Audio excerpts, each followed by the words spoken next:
Welcome to Blame the Bible, a Bible study where we read the horrible parts of Christianity that you won't hear about in church.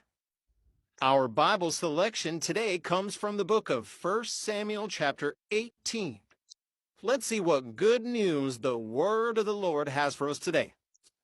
Verse 23, they repeated these words to David, but David said, "Do you think it is a small matter to become the king's son-in-law?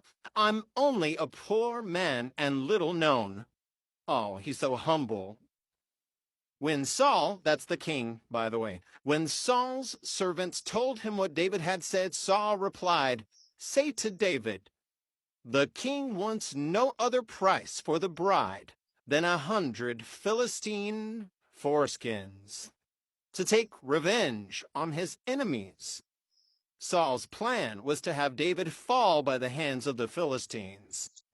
So you see, the king didn't want this poor boy, marrying his daughter and all of this. So it makes sense, he would send him on a impossible quest, hoping he would fail and die miserably, okay?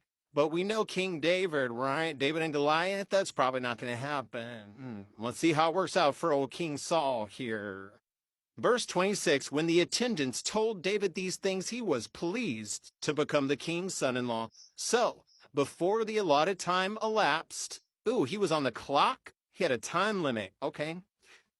David took his men with him and went out and killed 200 Philistines and brought back their foreskins. Now, see, he only had to get 100, but he went ahead and did 200. And I'm pretty sure the king Saul, he didn't say that he had to kill the Philistines. He just needed their foreskin. So in theory, they could have just had one big mass bris, right? A mass circumcision. And then they wouldn't have had to kill everybody. And then he killed 200. He did double the murder, double the amount of murder necessary. Okay, moving on. They counted out the full number to the king so that David might become the king's son-in-law. Then Saul gave him his daughter, Michal,